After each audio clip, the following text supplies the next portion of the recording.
Olá, sejam bem-vindos a mais uma entrevista plural. Meu nome é Gabriel e hoje eu estou aqui com a professora Lívia Esmeralda Vargas Gonçalves, que está aqui. Ela é professora também da Universidade Federal da Integração Latino-Americana, professora visitante lá, e ela fez doutorado aqui na Universidade Federal de Ouro Preto. Ela também é venezuelana, mãe, né? Quantos filhos? Um? Dois? Só um. Um só? Ah, não. Já é um homem, tem 20 anos. Ah, tá. Tá ótimo. E ela está aqui, na realidade, para conversar com a gente sobre a pesquisa, as pesquisas recentes dela, também um livro que ela lançou aqui, no ICHS, no Instituto de Ciências Humanas e Sociais, aqui de Mariana, né, faz parte da Federal de Ouro Preto. E para conversar também, que eu gostaria de entender um pouco a sua trajetória intelectual, de pesquisa, como é que você chegou nos seus temas de pesquisa, como é que foi fazer o doutorado aqui, e ser professora também de Teoria da História da UNILA, que é uma universidade que ela tem uma perspectiva diferente também, né, pensando nessa questão da integração latino-americana.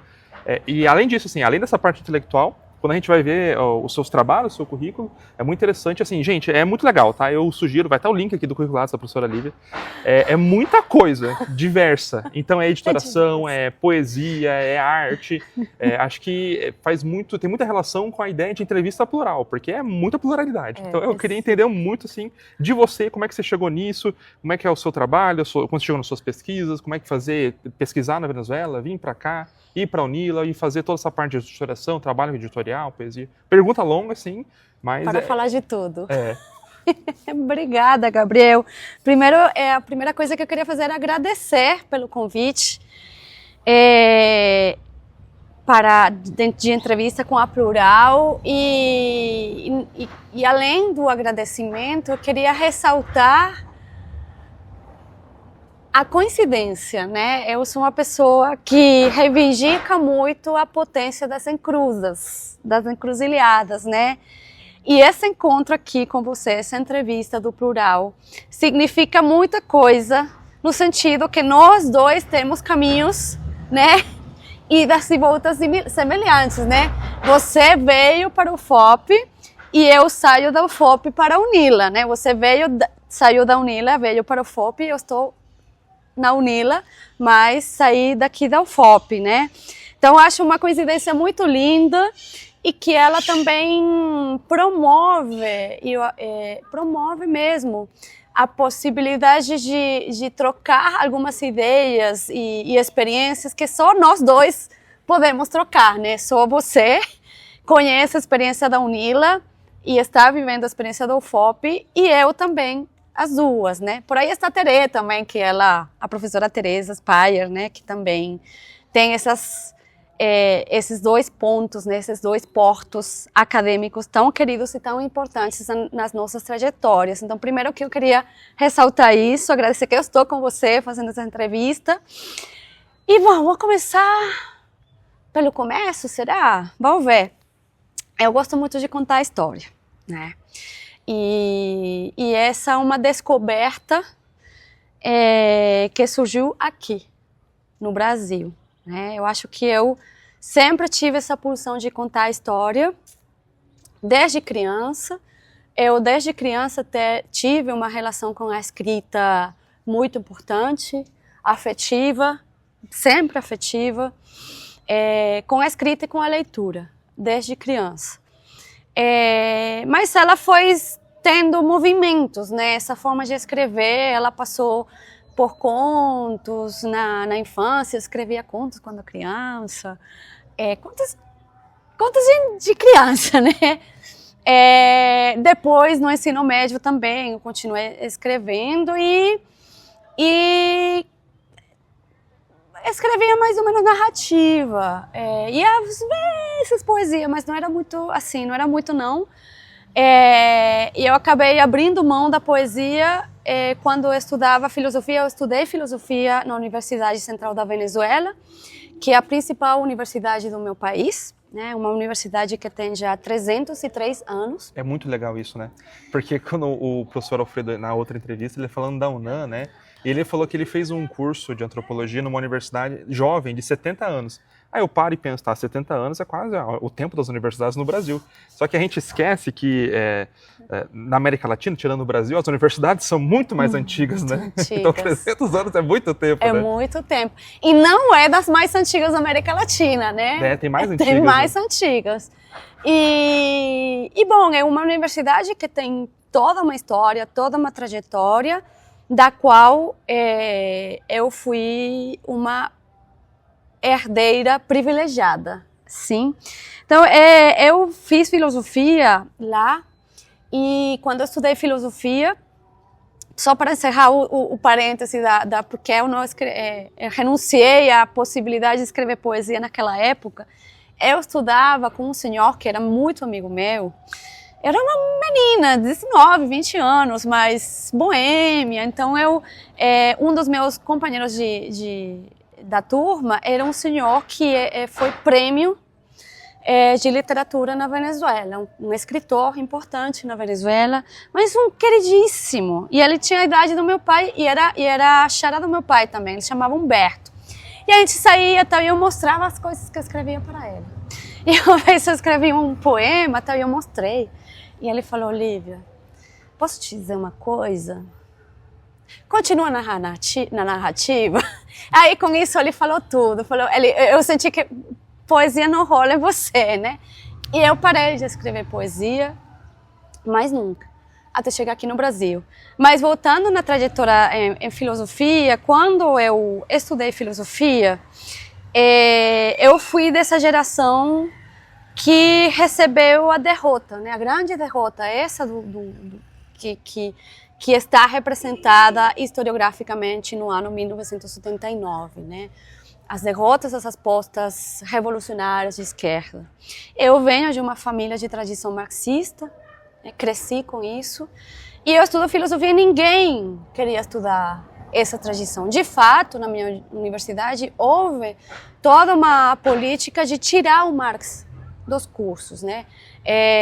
No curso de economia, no curso da sociologia, de história, de antropologia e de filosofia, né? Que era onde o Marx era estudado.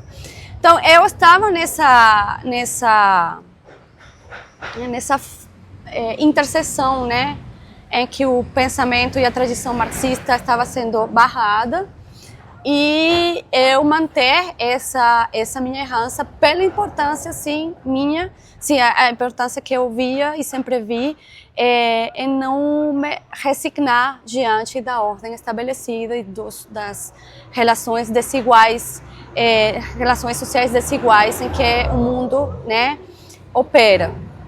Então aí, nesse percurso, falando com o professor, né, eu estava em San Cruz, eu quero continuar trabalhando Marx, mas eu não quero trabalhar esse Marx que é colocado como Marx que nega a dimensão da singularidade, da liberdade. E o professor me sugere: Lívia, eu acho que você tem a mesma angústia sartriana, trabalhe o Sartre. E eu, será? Porque eu estava muito também nessa búsqueda, com o existencialismo, né?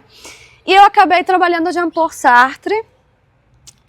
Num momento eu queria trabalhar a crítica da razão dialética. Quem foi meu orientador, que é uma pessoa que eu respeito e admiro muito, o professor Fernando Rodrigues, ele me falou: Lívia, não, eu posso te fazer uma sugestão? Lê o que é a literatura. Sabe, mas o que tem a ver isso com a questão do Marx, da liberdade? Lê.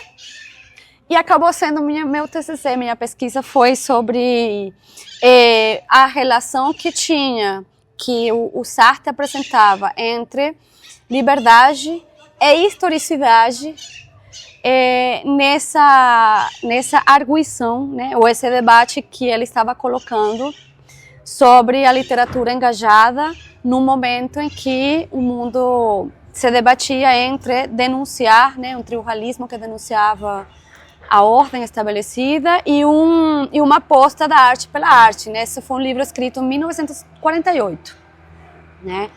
Logo após da queda do fim da Segunda Guerra Mundial. Então, esse livro foi muito importante para mim. Eu consegui explorar não apenas o conceito de literatura engajada, mas esse vínculo, esse tensionamento, né, entre a escrita livre, né, uma aposta livre pela escrita, esse manter e preservar essa dimensão livre, mas, por outro lado, a necessidade de, sim, apresentar na sua nudez as contradições, os conflitos sociais, né?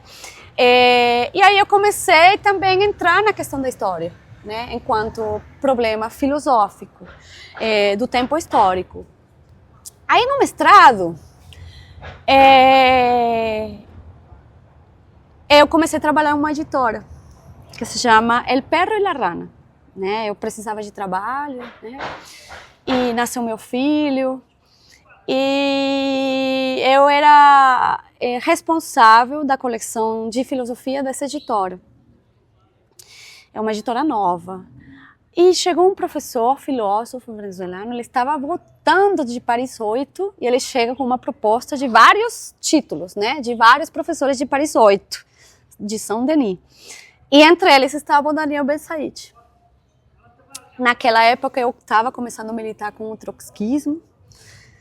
E, gente, quando eu vejo essa proposta, um livro dele que se chamava Classes, Plebes e Multitudes. E eu começo a ler esse cara é marxista, também trotskista, né? Ele foi dirigente estudantil no maio de 68. Então ele me abre assim um marxismo que era o marxismo com o qual eu precisava dialogar, com o que eu me sentia mais afim, né? Que é esse que não nega o encontro com outras formas de ver a realidade, né? Porque ele está em Saint-Denis, onde estão várias figuras importantes do pensamento pós-moderno, né?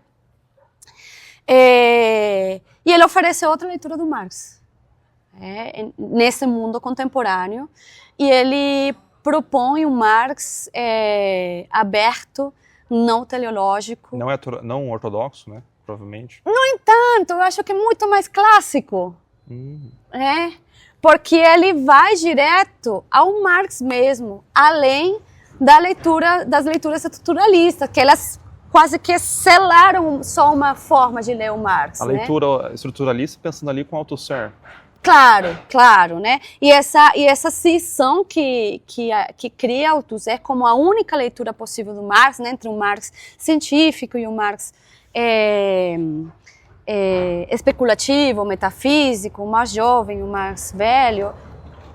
E o Ben-Said propõe outra coisa completamente diferente. Professora, e você acha que essa recepção do Ben-Said, essa ideia do Ben-Said, de uma crítica a esse estruturalismo, essa leitura de Marx, também não vai de encontro ao que muitos dos outros historiadores marxistas, principalmente marxistas ingleses, que eu estou pensando no Thompson, né, fizeram também com Marx, porque o Marx que a gente aborda em história, ele é um Marx também diferente, né, o que a gente se apropria.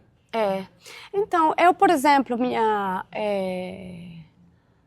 tradição, né, que eu recebo do Marx, não teve a influência inglesa. De fato, o marxismo inglês é o marxismo que eu menos conheço e que eu estou conhecendo agora, né? Justamente por essa minha aproximação com a história. Porque lá na Venezuela, na filosofia, o Marx que mais a gente via era o marxismo que a gente mais via era o marxismo da escola de Frankfurt e a escola gramsciana. Eram o que a gente mais via, né? Nem sequer muito Althusser. E talvez, eu acho que a escola gramsciana, a escola frankfurtiana e alguns marxistas venezuelanos, especialmente o Ludovico Silva, né? E Núñez Tenório, que ele era meio que estruturalista. Então essa era a tradição em filosofia. E eu começo a compartilhar outra tradição que é do curso de sociologia, porque eu sou professora lá também, né? No curso de sociologia, na área de teoria social. E o Marx que tem lá é um Marx estruturalista pra caramba. E a escola de Frankfurt, né? Então essas são as tradições com as que eu trabalho, né, as que eu herdo, E depois, né, a tradição francesa, a tradição trotskista, né, que também oferece uma outra leitura do Marx, e por aí chega o Ben Said. Mas o Ben Said chega a mim por causa do trabalho editorial, né? Aí eu escolho trabalhar esse livro do Ben Said e eu começo um vínculo com ele, né? Editorial, eu falo com ele, escrevo um e-mail. Prof, não, deixa eu pedir isso, que é isso que eu acho muito interessante, porque quando a gente pensa em trabalho de história, a gente pensa que no Brasil é muito colocado isso, né? Ou você faz um curso de história, ou você vai trabalhar em um arquivo, agora é profissão, então você vai fazer um concurso público, ou você vai dar aula. Mas como é que é esse trabalho trabalho editorial, assim, o que uma pessoa formada em filosofia, formada nas humanidades, que não seja letras, né, jornalismo, o que tem a contribuir? Como é que é isso? Eu acho que uma coisa que é muito interessante até a gente pensar num trabalho mais plural dos historiadores e futuros historiadores e historiadoras aqui no Brasil. Olha, eu acho, por exemplo, eu venho da filosofia, né? E o trabalho editorial, os filósofos somos muito bons, porque nós temos uma relação com a palavra e com o conceito muito importante que facilita, né? Para mim, por exemplo, a filosofia me facilita muito, muito o trabalho enquanto tradutora, porque aqui no Brasil eu já comecei também a trabalhar nisso e eu amo traduzir. Mas quando eu estava lá trabalhando como editora, eu depois trabalhei numa editora que é muito importante e relevante na América Latina, que é a editora Biblioteca de Ayacucho. Eu trabalhei aí na equipe editorial e uma das coisas que eu falava muito era quanto que os historiadores, especialmente os historiadores e historiadoras, tinham um perfil ótimo, perfeito para editar livros que nem o perfil da Biblioteca de Ayacucho. Por quê? Porque a relação e o vínculo com as fontes que tem os historiadores não tem mais ninguém, né? Essa coisa minuciosa de ir à fonte mesmo, né? De fazer essa pesquisa quase que genética, né? Só o historiador faz. Não quer dizer que a gente não faça, né? Mas já tem um treino que facilita muito preparar essas edições mais cuidadas, que tem a ver mais com os clássicos, né, do pensamento, etc. E assim, a bagagem também de humanas, assim, eu acho que tem sim algumas habilidades próprias, né, das pessoas de letras, mas o mundo editorial vai além dessas habilidades, né? Ser editor vai além de ter essas habilidades de letras, que são importantes sim, mas alguém de filosofia, por exemplo, pode pensar muito, muito bem como estruturar um livro, né? Como conceituar um livro, não precisa ser de letras para isso, né?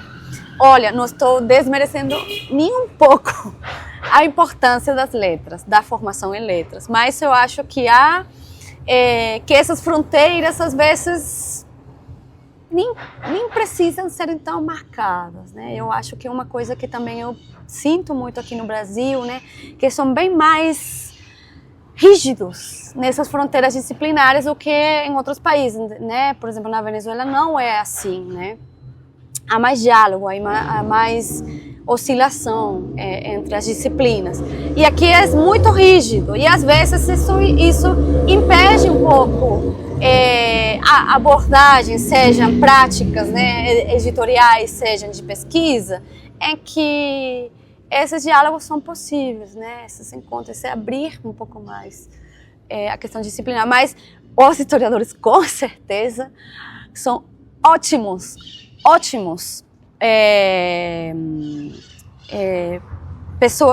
pessoas para encararem o mundo editorial, com certeza, sim. Eu acho que é um ofício.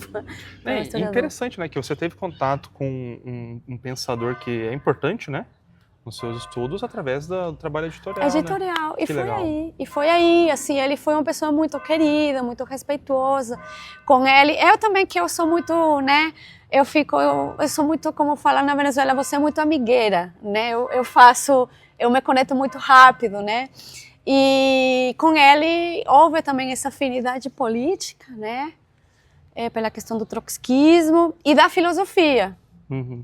Então, eu lembro que eu queria fazer mestrado e ele me sugeriu para ele ser meu orientador, que eu fosse para lá, para Paris 8, para trabalhar com ele. Ele estava me propondo trabalhar a ideia de hegemonia, né, porque ele estava retomando essa discussão do Gramsci, para debater com a Chantal Mouffe.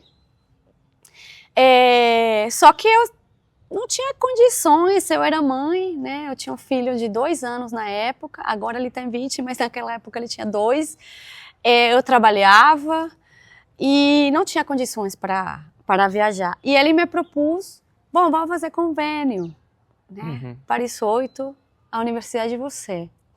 E eu fui com isso, né? Participei no processo seletivo, ganhei a vaga no mestrado. E quando eu fui propor a questão do convênio, aí falaram que não. Por razões que eu prefiro não comentar agora. Mas, enfim, não consegui, né? Aí eles não queriam que eu ia com esse projeto, né, de trabalhar a hegemonia, tal. Eles não quiseram. Tem a ver com essa política de tirar qualquer pensamento disruptor, né? A tradição marxista e até a pós-modernista. E então, obviamente, as minhas propostas não eram muito potáveis. Nesse percurso morre Ben Said, 2010. E eu decidi que eu queria trabalhar ele, que ele era meu autor. E eu queria trabalhar especialmente como que ele via no conceito de acontecimento. Aqui vocês usam mais o termo evento, em debate com o Badiou.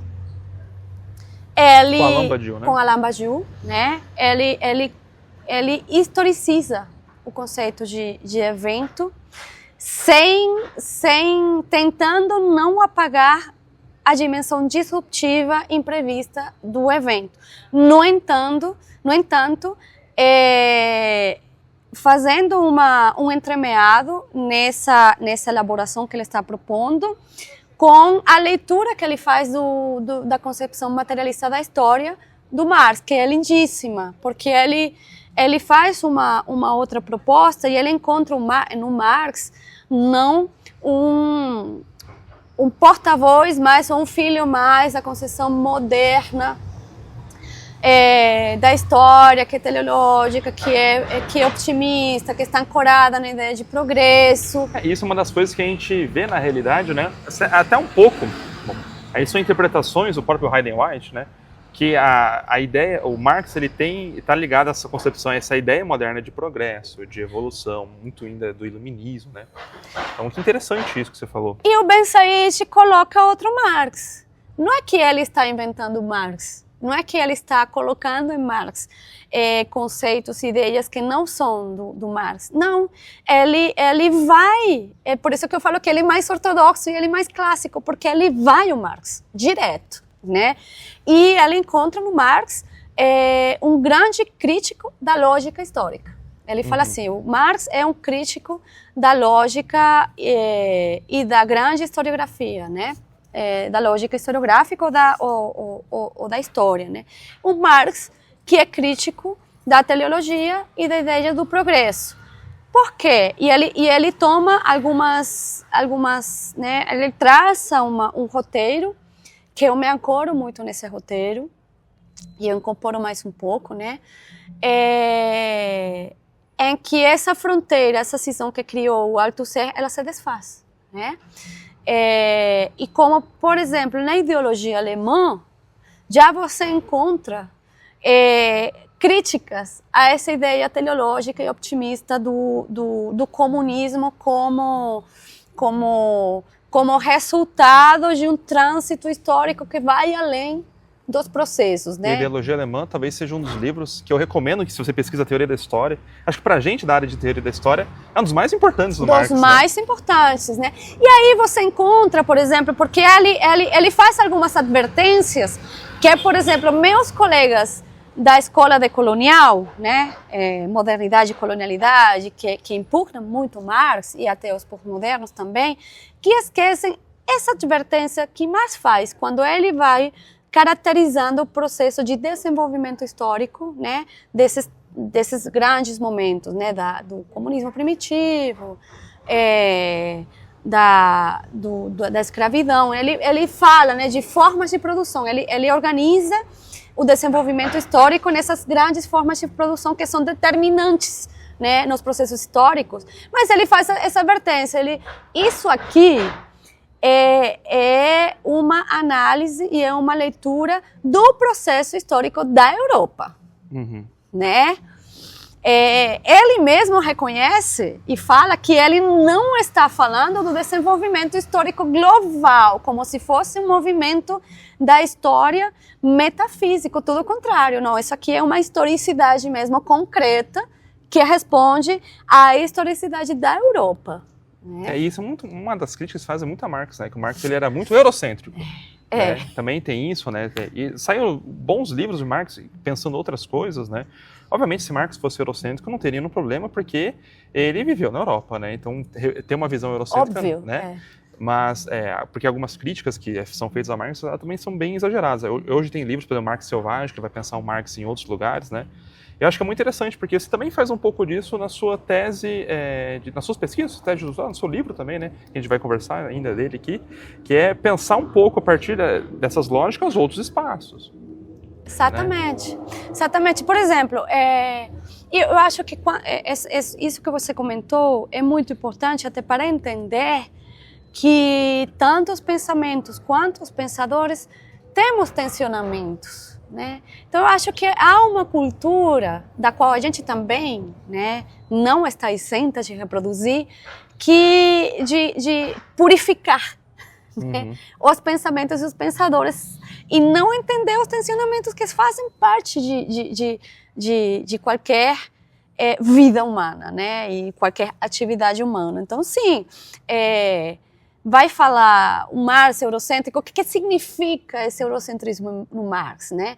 Marx é da Europa, claro que é da Europa, mas a Europa tem uma só unidade, né? Não tem tensionamentos na Europa. O que apaga falar em eurocentrismo, né? Senão acaba reproduzindo justamente a crítica que a gente faz a toda universalização, né, e apagamento das diversidades, dos antagonismos, dos tensionamentos, né? E o Marx, através do Bessaígio, você encontra que é um Marx que tensiona também com essa ideia hegemônica do pensamento, né, que é mais metafísica, né, mais positiva, no sentido de positivizar o decorrer da humanidade, né, que a humanidade vai progressar e vai se emancipar e vai ser livre, né? Ele questiona isso, mas também ele de alguma forma está inscrito nesse espírito, né?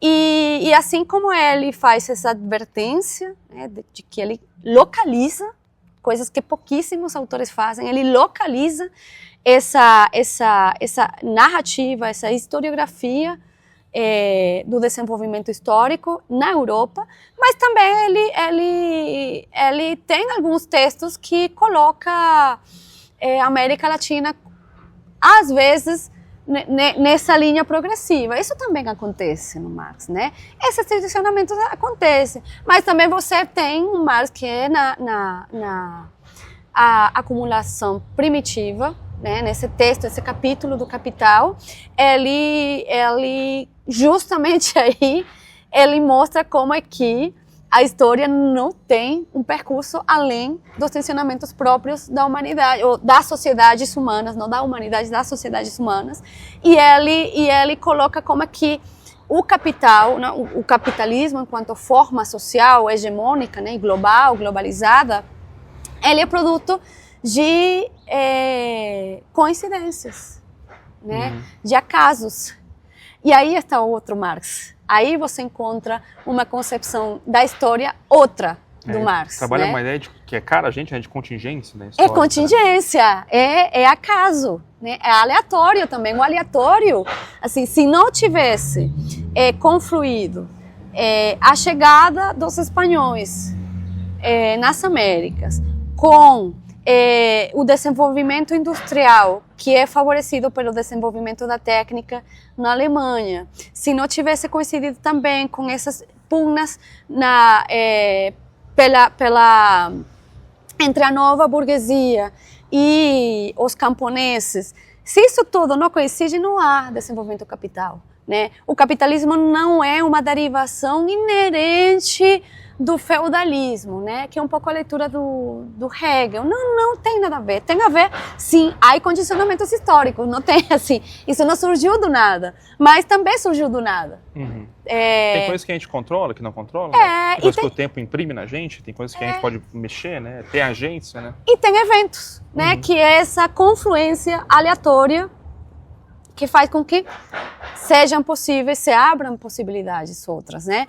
E aí entra o Ben Said e faz uma coisa lindíssima, né? Há um livro do Ben Said que eu super indico, que é uma lindeza, que se chama o Marx Intempestivo, né? É lindo esse texto. E há um capítulo em que o Ben Said associa a incorporação da aleatoriedade no tempo histórico com a genética. Porque a genética é isso, é aleatória. Sim. É aleatória, se comporta assim. Só que é uma aleatoriedade que determina, né? Assim, determina corpos, vidas, né? Esse corpo que está aqui, ele é produto de uma aleatoriedade. Mas uma aleatoriedade que está localizada num tempo, num contexto, assim, que tem determinações também, históricas, sociais, enfim. Então, aí você abre uma perspectiva e uma leitura outra para abordar a história que é muito mais fértil, é mais desafiadora também. É mais desafiadora, porque você já não tem, né, o roteiro definido, o método tal, clarinho para você, né, como se fosse um laboratório que você vai com esse método e aplica, né? Aqui propõe outra coisa, que não quer dizer ausência de método. Então, a partir dali, eu começo a me abrir também, né, para esses outros diálogos que o próprio Ben Said já tinha feito. Você me perguntar como é que é Derrida aí, né? Pós-moderno. Bom, o Ben Said dialoga muito com o Derrida. É você que está querendo fazer isso na sua... Você está fazendo um doutorado em filosofia, né? Eu estou fazendo outro doutorado. E é engraçado, né? Porque você já fez um doutorado e já emendou em outro, né? Tem que ter uma vitalidade para fazer isso, né? Que é muito interessante. E aí, quando eu vi lá Marx e Ben Said, eu falei, Marx e Ben Said. Aí você me conta que tem Derrida. Tem. Né? O Jacques Derrida, que talvez, se a gente pega, sei lá, se a gente for num encontro marxista e falar que Derrida tem um diálogo com Ben Said e com Marx, a gente vai, provavelmente a gente vai apanhar, né? Porque, e como é que funciona isso, então, Derrida? Essa perspectiva, não sei se você trabalha com a ideia de deconstrucionismo, mas o Derrida é muito conhecido com isso, né? Que talvez é considerado sofre muita crítica de uma perspectiva marxista, das várias perspectivas marxistas. Então, meu encontro com Derrida é um encontro meio... como que é? Quando a pessoa tem medroso. Medroso. Eu encontro Derrida pelo Ben Said. O Ben Said escreve um livro com o qual eu faço minha dissertação, que se chama Resistências. Nesse livro Resistências, o Ben Said debate com o Badiou, com Althusser, com Derrida, com Holloway e com outros autores que agora não lembro, né? E ao redor do conceito de resistência e o conceito de acontecimento. E no debate com o Derrida, ele faz o debate a partir da ideia de fantasmagoria, né? Que é um pouco... Que é muito caro pra gente também na história, com o Kleinberg também, né? Essa ideia de espectros. De espectros. Espectros de Marx, então, provavelmente, né? Exatamente, exatamente. E com Badiou, ele faz a crítica a essa ideia de que o acontecimento ele vem do nada, né? Que não tem historicidade, isso aí. Então aí o Derrida estava, né? Só que eu não conseguia ler o Derrida. Eu estava fugindo do Derrida. A questão da fantasmagoria, da espiritualidade, ela ficou, né? Latejando, assim, ficou no fundo. O Ben Said assim, se apropria de um certo sentido de espectralidade, que eu acho que é fundamental, pelo menos na minha abordagem, desse conceito tão caro para mim, que é o conceito de acontecimento, né? E por que é tão importante para mim? Porque ele permite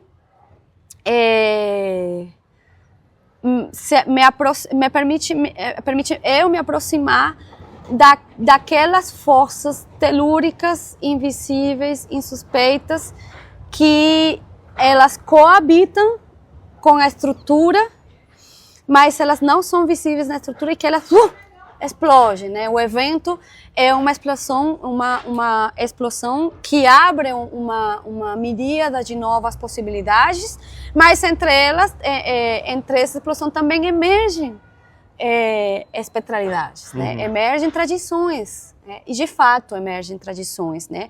Que elas estão aí, mas são invisíveis. Então, o conceito de espectralidade, ele me ajuda a abordar isso. E aí que o Derrida entra. Mas ele entra, isso, como eu te falei, eu com muito medo, porque para mim o Derrida sempre foi um autor muito críptico.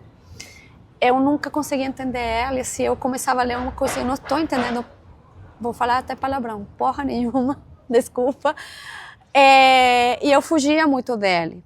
Até que um dia, eu já tinha começado o doutorado em filosofia, eu queria trabalhar a ideia de tempo histórico, essa concepção do tempo histórico, que eu chamo de tempo impuro, né? Nessa busca, né, de entender a temporalidade, como que opera essas diversidades temporais, tal, que foi uma buscas e pesquisas que me acompanharam durante todo o doutorado aqui no FOP de História. Eu pensava em como é que a gente se aproxima numa temporalidade que ela não é nenhuma coisa nem a outra, senão várias ao mesmo tempo, né? E eu penso nesse conceito de tempo impuro. E esse acaba sendo o meu conceito da pesquisa, minha proposta de pesquisa, a partir do Ben Said. E obviamente o Marx, né? E então aí, fazendo o doutorado em filosofia, eu qualifico com isso. Eu já tinha começado a entrar na poesia, né? O Brasil foi assim como o Brasil foi um meu espaço das epifanias, das revelações, entre elas essa volta com a poesia. E um dia, na qualificação, um professor da UERJ, muito querido, o professor Marcelo Moraes, ele era da banca, e ele fala: olha, Lívia, tá tudo muito bom, nossa, esse capítulo denso, bem articulado, tal, mas cadê a Lívia poeta? Aí eu não estou vendo você, né? Marcelo Rangel foi meu orientador em história e é meu orientador em filosofia. Só ele podia assumir esse desafio. Logo mais o Marcelo vai estar aqui conversando com a gente. Ele é um querido.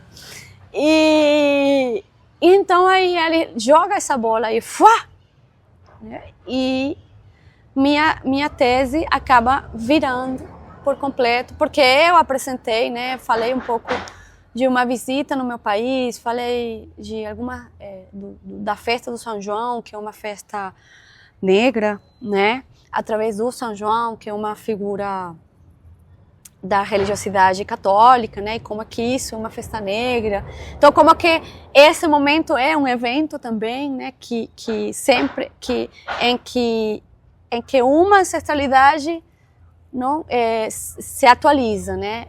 Volta, né? Tem a espectralidade aí. Então, isso acabou sendo o meu problema, assim, pensar uma temporalidade, mantendo essa ideia de impureza da temporalidade e do movimento que opera num evento, né? Então, começo a pensar o evento como uma gira. Uhum. E eu só posso pensar o evento como uma gira porque eu estou no Brasil. Porque na Venezuela nunca ia imaginar isso, né?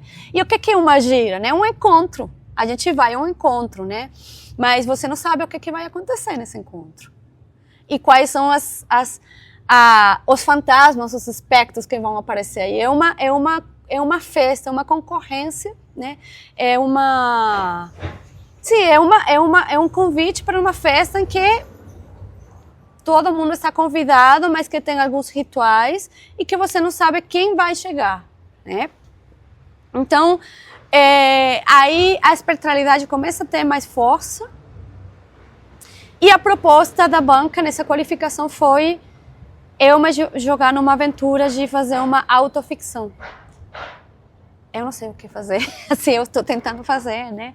Mas para mim foi um desafio muito grande, porque como é que eu pensar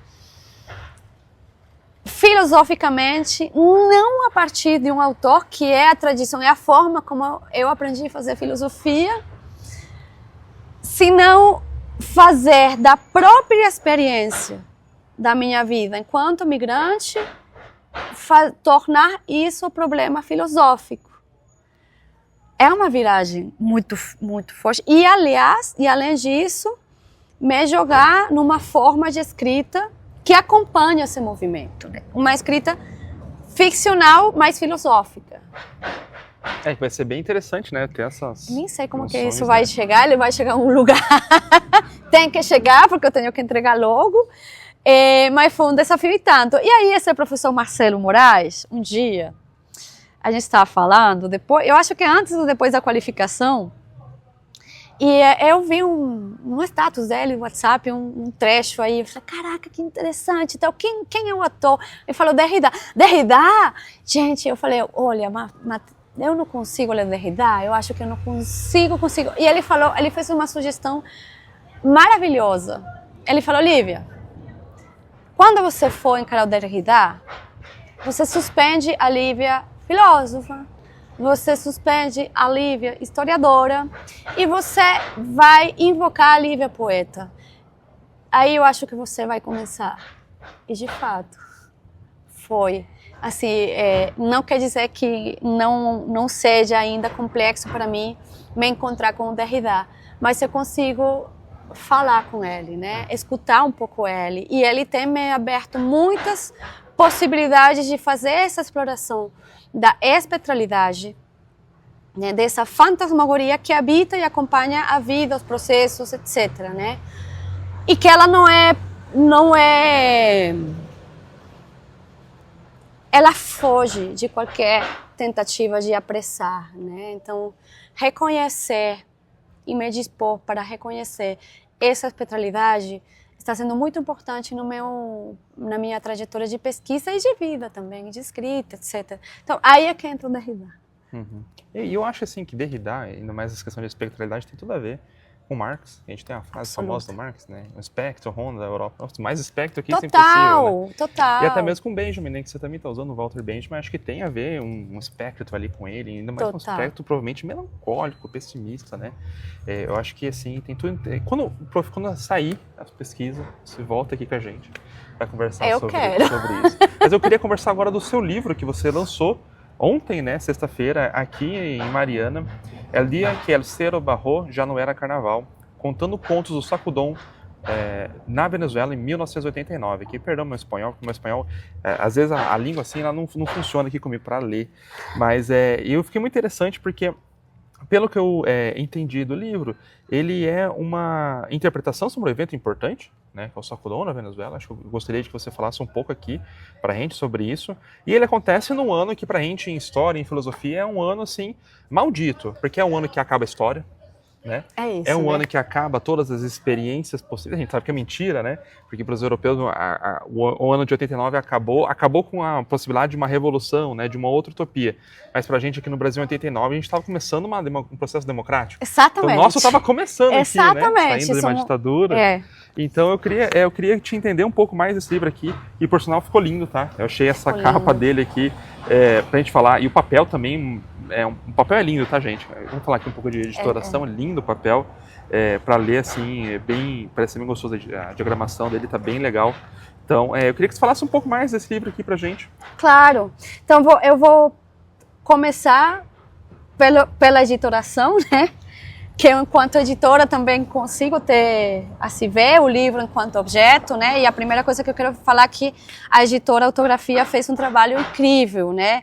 Isso, esse carinho, esse capricho em escolher o papel, o tipo de papel, que é creme, a fonte, os espaços, né? Um livro que é agradável de ler, que você consegue ler com fôlego, né?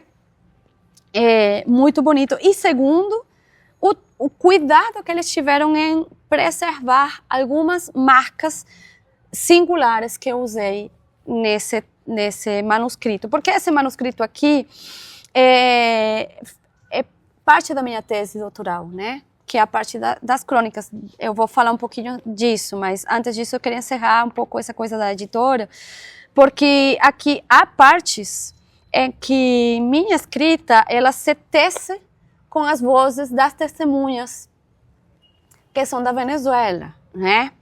Isso tem uma explicação, mas a editora e o revisor teve muito cuidado em não transgredir isso, né? E de revisar o espanhol também, né? Nessas partes. E respeitar esse meu português, que é o português migrante, que é uma voz, um português com sotaque do Caribe, né? E fazer as observações quando eram precisas serem feitas, né? Então, é um trabalho muito cuidadoso, editorialmente falando. Esse aqui, por exemplo, a capa é um privilégio. Essa série aqui de fotos é uma série das tantas fotos e dos registros fotográficos que fez o Francisco Frasso Solórzano. Francisco Frasso Solórzano é talvez o mais importante, junto com a Liliane Brazer, os que deixaram o registro gráfico mais importante do Sacudón, no ano 89, né? Há uma historiografia gráfica que é possível ser construída a partir das fotos do Frasso. E essa série aqui, particularmente, ela fala um pouco do que eu quero reivindicar, né, desse momento. E a editora e o designer fez uma coisa tão bonita, porque ele marcou mais essa foto, que é justamente quando a pessoa vai contra o policial, né? Que é essa inversão nas relações de poder. E o Francisco Frasso fez autorização para essa edição, né? Então isso é o primeiro. O que é El Dia que el Cerro Bajó já não era carnaval? O título é português, assim, faz uma mistura entre português e espanhol. Ele é o resultado da minha tese, né? São as crônicas que foram escritas como uma proposta narrativa do Sacudón. E o título fala muito do meu encontro com o Brasil, né? Uma das formas em que o Caracazo, esse evento, o Sacudón, ele é conhecido, nomeado, é El Dia que los Cerros Bajaron. Sim? Quando eu estava aqui no Brasil, eu tinha um companheiro, um colega, muito querido amigo, André Luan, que acaba de tomar posse como professor na Federal de Viçosa. Muito amigos, ele e eu. Ele amava a Venezuela, ele tinha ido para a Venezuela, é super militante e tal. E ele um dia falou, Lívia, escuta esse samba aí. Vou te apresentar esse cara, você conhece o Wilson das Neves? Não, não conheço. E ele acabava de morrer, Wilson das Neves. Quando eu escuto o samba se chama O Dia que eu Morro de Ser e Não For Carnaval, né? Eu fico até emocionada. Isso, caraca, a coincidência a mesma expressão, né? O dia que eu morro de ser, mas lá, o dia que os cerros bajaram, e não for carnaval, e isso aconteceu na Venezuela logo após o carnaval, né? Então eu achei muita coincidência só no título, só no nome da música. Mas quando você escuta o samba e a letra do samba, a gente parece que ele estiver narrando o Caracaço. Você não acredito, né? E esse samba me acompanhou todo esse percurso. Acompanhou completamente o percurso, de fato é o epígrafe da minha tese. E essa tese abre e fecha, ou esse livro abre e fecha, com um poema que eu escrevi 27 de fevereiro de 2022, que se chama El Dia que el Cerro Bajó Ya No Era Carnaval, né? Que foi sugestão do Abreu, assim, joga isso na tese. Então, é uma tese que é um livro que tem crônicas, mas também é muito poético, né? É um livro que se constrói a partir de crônicas, né? Conta a história do sacudão a partir de crônicas, e que essa forma de crônicas foi resultado também do meu processo de pesquisa, de me encontrar com esse passado, né? O encontro com esse passado, que é um passado que me atinge, que atinge o meu país, e um passado do qual eu também fora testemunha. Esse passado foi ditando a forma como eu ia narrar ele. Não só a forma como eu iria narrar ele, mas também como que eu iria abordar ele. Que passou no começo do meu projeto de pesquisa, de avaliar o caráter acontecimental ou não desse evento, para ser uma proposta narrativa dele. Ou seja, a escrita de um encontro com ele, de como que ele se produziu, né? Então, meu interesse já passou a ser como que se produziu aquilo, como que ele, né? E a forma de mostrar como que ele se produziu só era possível com crônicas, né? Com narrativa. E uma narrativa que joga e se tece com 3 registros, né? O registro jornalístico, que é esse registro do dito, né? Do que fica selado na história, o arquivo, né? Isso está aí. Você quer o passado que é visível, né? Se você quiser, ele está disponível, porque você vai para o jornal e vê, né? Mas é um passado, o registro jornalístico não dá conta de muita coisa, do movimento orgânico aquele, né? E depois está esse outro registro do não dito. Assim, essa minha necessidade também de apontar para essa fantasmagoria do sacudão que não estava escrita. Espectros, né? Desses espectros, né? E eu pensei que talvez a partir das testemunhas, né? E dos testemunhos orais das vítimas, dos familiares das vítimas, dos participantes que participaram do sacudão, eu poderia ter acesso àquilo, né?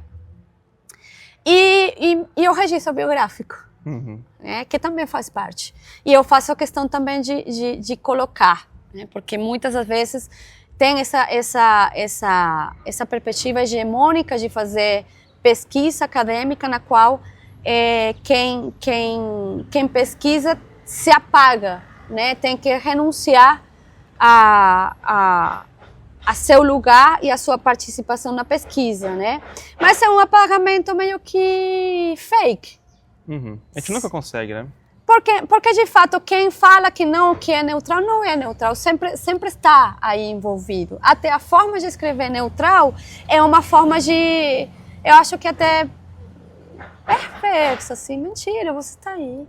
Ele está enganando o leitor, né? Porque ao querer não ser neutro, você já está fazendo uma opção, uma escolha política de uma pressuposta neutralidade. Exatamente. Eu estou aqui, né? Eu estou aqui com total honestidade, com total nudez, e eu meter isso aqui.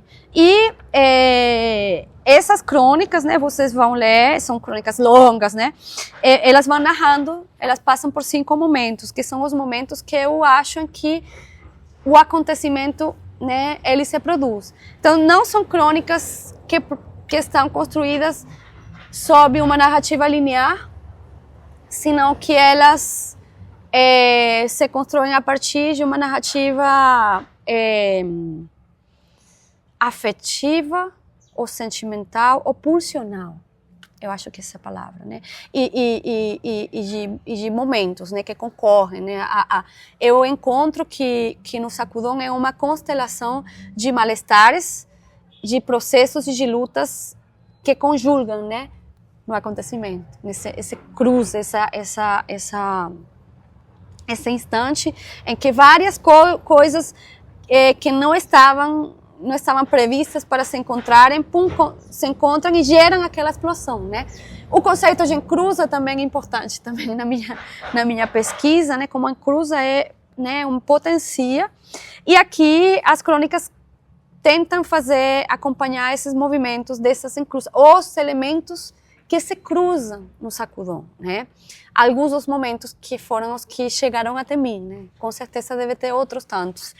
E passa, por um lado, as lutas estudantis, né, o malestar dos estudantes, que vem lutando, denunciando o assassinato de 2 estudantes da universidade e a prisão de outros tantos, né? Vem isso aqui por um lado, vem a luta pelas passagens estudantis por outro, vem o malestar acumulado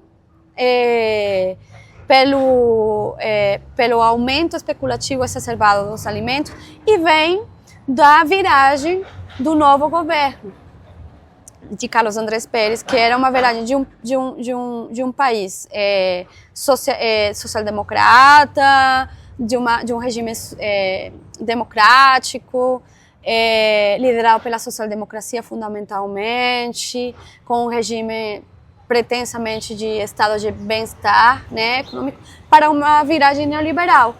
Né? Isso é muito interessante na Venezuela, porque quando a gente pensa em América Latina, na década de 60, 70, 80, a gente vê várias ditaduras, né? E a Venezuela é uma exceção, né? Exceção, não sei se eu posso dizer isso, mas ela passa por um período bem diferente dos seus vizinhos, né? Sim, então, sim. E aí depois ele tem essa virada, né, como se diz, neoliberal, e depois é interessante ver o Chávez. Uma outra virada, né?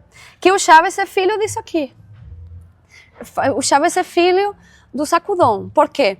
Porque essa tentativa de viragem do Carlos Andrés Pérez, que ele assina um acordo com o Fundo Monetário Internacional, ele toma posse em 2 de fevereiro de 89. 16 de fevereiro, ele anuncia uma carta de intenção para assinar com o Fundo Monetário, que implicava várias medidas neoliberais, né, de privatização de serviços, papim, aumento dos preços do petróleo, da gasolina, isso tudo, né, pum, né, e uma desestatização da economia. Então, uma das medidas era o aumento do preço da gasolina em 27 de fevereiro. Já tinha uma crise importante, não tinha alimentos, a gente não encontrava, eram muito caros, né? E um aumento de tudo muito rápido. E nessa segunda-feira, 27 de fevereiro, as pessoas desesperadas, né, reagem nas rodoviárias contra o aumento da passagem, porque aumentaram a passagem absurdamente. Então, por um lado, nas rodoviárias, especialmente nas rodoviárias das cidades satélites, né, as pessoas se deslocam para a capital para trabalharem. Acontece aquilo que era insuspeito, né, porque os motoristas sempre impunham os preços do que eles queriam, né? E por outro lado, nas cidades, as pessoas também começam a reagir contra os comerciantes, né? E começam a acontecerem saques. E enquanto isso está rolando, também os estudantes, o movimento estudantil na Venezuela tinha se organizado, era talvez a única coisa programada, né? Eles tinham organizado uma jornada de protestos nas universidades em contra, né, pelo assassinato dos estudantes, né, e eles tinham já organizado a que horas iriam sair e tal, pim, pam, pam. Isso tudo coincide naquele ponto, né, e isso explode. E explode ao ponto que gera, desestabiliza a ordem, aí se criam barricadas, aí há uma inversão nas lógicas de relações de poder, mesmo que momentâneas, né? Mesmo que foram só naquele momento, né? As pessoas tomando as ruas, organizando também, administrando o passe, né? Entre o trânsito.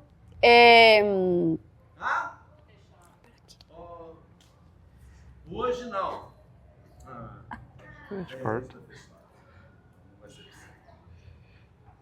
Ok.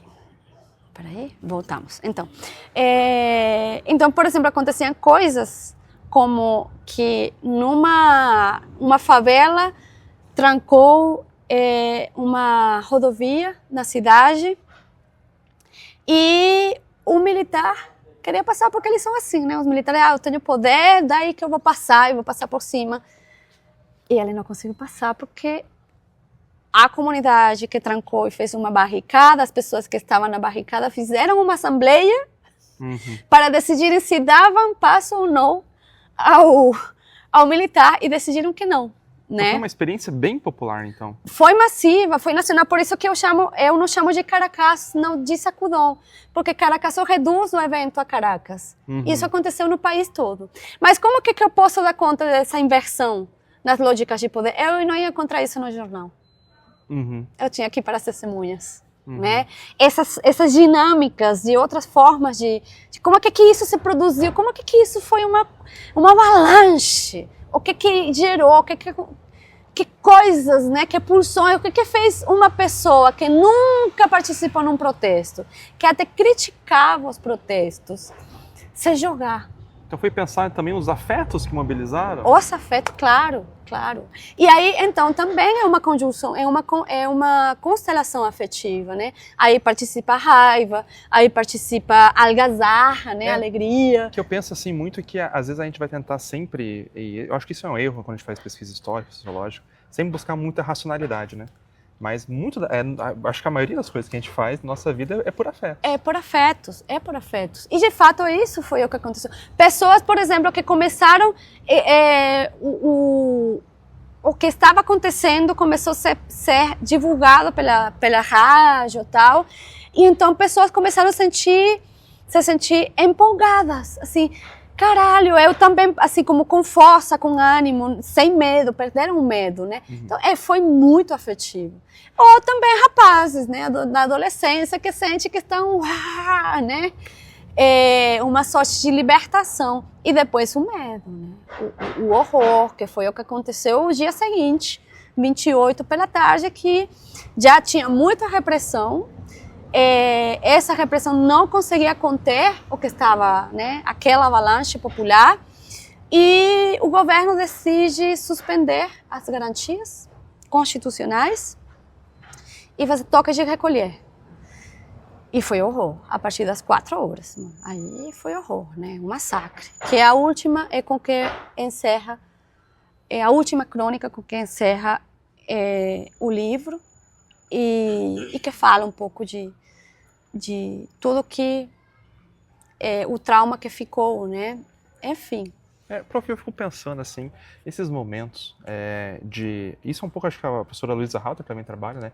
Esses momentos de rebeliões populares, manifestações, eles conseguem quebrar essa temporalidade que muito que o Hartog argumenta que é um presentismo, né? O Gumbrich com presente amplo, né? Apesar que assim, esses termos eles são muito, para além de eurocêntricos, né? Eles são muito, eles fecham muito, né? Essas temporalidades.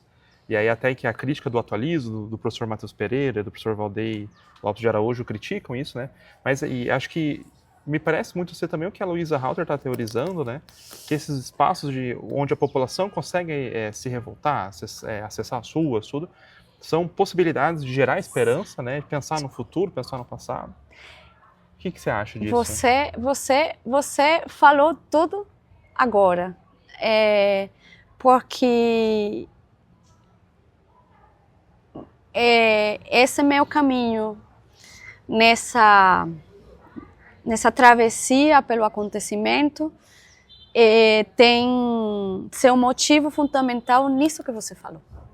Nesse como eu não vou me resignar a esse mundo em que a historiografia global que a historiografia global coloca em esse 1979 das resignações, do fim da história, do fim das utopias, da morte do Marx e do marxismo, né? Como que se já não é possível outros horizontes. E pensar, para mim, pensar o acontecimento, ou esse convite que eu senti no Ben Said, em pensar o acontecimento a partir de uma perspectiva marxista, né? De como que o acontecimento oferece potências, é a razão fundamental pela qual eu acabei aqui, né? E como o sacudão, um momento de avanço neoliberal, gerou-se um cisma, uma quebra daquele regime, né? E daquela viragem que acaba se resolvendo com o Chávez, né? Que o sacudão levou para uma revolução, não levou, não, assim, eu acho que o interessante do conceito de acontecimento é que ele não é prometeico também, não, né? Ele é um conceito e uma experiência, porque não é só um conceito, é uma experiência, né? Que possibilita e que oferece aberturas à história, mas também é uma ideia e uma experiência que não oferece falsas ilusões, né? Ou coloca essa ideia edênica de uma revolução que vai emancipar totalmente, sem entender os tensionamentos e os possíveis, todos que podem acontecerem num momento como acontecimento. Como falava o Rafael Haddock Lobo, que é um autor muito querido e uma pessoa muito querida também para mim, que me atravessa, ele é meu orientador na filosofia. Ele fala, os espectros são todos, até porque você não gosta. Né? Eu acho que é isso um pouco a ideia do acontecimento, não sei, com isso posso meio que encerrar o... Prof, a gente está caminhando para o nosso final aqui, eu gostei muito de ouvir você falar, é muito instigante as suas pesquisas, o livro também. Recomendo a todo mundo que conhece o livro, a gente vai colocar o link para você conseguir encontrar o livro, editora Autografia, na nossa descrição. Eu queria que você falasse também sobre esse outro livro que você trouxe aqui para a gente finalizar, Monte, Trama e Trepadeira. Tá aqui. Capa linda também, por sinal. Ela é lindíssima. Tá? O que foi esse projeto aqui? O que você pode dizer para ele sobre pra gente? Bom, esse livro... Eu acho que tanto um como o outro tem uma coisa interessante. Eles acompanham o meu caminho como migrante. E meu caminho como migrante atravessa os dois livros, né? Mas esse é esse é meu segundo livro de poesia, né? Ele traça, né? Ele acompanha, tece meu percurso enquanto migrante, mas esse percurso da Lívia que sente, da Lívia que vive, né? E como é que a Lívia traduz na palavra, né? Na imagem poética, traduz isso tudo que atinge nesse ser migrante, né? Nesse viver aqui nesse Brasil que acolheu essa Lívia. E que é o viver nesse Brasil em que o espectro do seu próprio país a acompanha, né? É um livro saudoso, né? Que faz a saudade é o fantasma dessa Lívia que está aqui em Monte, Trama e Trepadeira. O título também joga com o portunhol, né? Monte, que é uma palavra que em espanhol significa mato, mas no português significa, né, a montanha grande. Trama, que é uma palavra que também existe nas duas línguas e que é esse né, que trama, né, que tece e que cria tramas com a palavra. O i em espanhol, né, e trepadeira, né, assim como o i, trepadeira, né, que no português tem esse jogo, né, de sentidos que eles estão sim nessa palavra, né? Não oculta os sentidos dessa palavra, e que em espanhol é traduzido como enredadeira, mas enredadeira em espanhol não tem esse jogo de sentidos que tem em português, né? Então um livro que é bilíngue, que também os poemas em português, em espanhol, e tem poemas que eles não têm tradução, né? Porque eles se tecem entre o português e o espanhol que habita nesse corpo que eu sou, né? Aí está o Derrida, né? Como que a língua expressa uma experiência de viver e como que minha experiência de viver é de uma mulher migrante em que duas línguas, duas culturas, com tantas outras culturas e línguas que essas línguas carregam, se encontram e me atravessam. Então, eu não sou a Lívia do espanhol venezuelano caribenho só, nem sou a Lívia do português, como fala Rafael, português caipira mineiro, que agora começa também a se enredar com o português iguaçuense, né? E daquela encruza maravilhosa que é a Tríplice Fronteira em Foz, né? Então, é uma poesia carregada disso tudo, né? Dessa experiência migrante, que se tece, se escreve nessa oscilação entre as línguas, onde as fronteiras não ficam muito claras, não. Prof, e tem alguma coisa que a gente faltou falar aqui, que você queria completar pra gente? Gente, bom, talvez, se eu pensei em alguma outra coisa, eu acabei esquecendo. Mas se alguma coisa eu gostaria de falar agora é quanto que as encruzas são potentes, né? Quanto que foi importante para mim quando eu estava na Venezuela, ver aquela convocação de bolsas para estudantes dos países da OEA fazerem pós-graduação no Brasil, e eu comecei a ler, procurar, revisar e me encontrar stalkeando o Lattes do Marcelo Rangel. Quanto que isso foi determinante, quanto que isso foi certeiro, né? Quanto que eu agradeço a vida e as forças que me acompanham, né? E que me abrem e fecham os caminhos. Esse encontro com o Marcelo Rangel, que foi e é tão importante na minha travessia no Brasil, quanto que foi importante para mim e é importante para mim ter chegado na UFOP nesse programa, né? Que me acolheu, me recebeu e me assumiu como mais uma deles, né? Eu me sinto mais uma, né? Eu me sinto brasileira de alguma forma. E quanto a isso, me abriu caminhos que eu nem imaginava que eu ia percorrer. Nem sequer imaginava eu que eu ia acabar na UNILA, que também, né, acabou me recebendo e me acolhendo de uma forma tão bonita, tão respeituosa, e que tem tudo a ver com a minha trajetória, né? Porque a UNILA é, como falavam aqui, né, meus colegas, Marcelo Abreu, Marcelo Rangel, é a minha cara. Em muitas coisas. Então, agradecer essas aberturas a esses acontecimentos, porque são os que permitem mesmo que a vida se recrie, que a vida se afirme.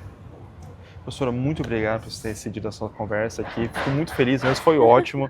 E eu queria também convidar todo mundo que está assistindo a curtir o nosso vídeo, a se inscrever no nosso canal e deixar um comentário aqui sobre o que você achou da nossa entrevista, sobre quais outros temas você quer sugerir para a gente trabalhar aqui.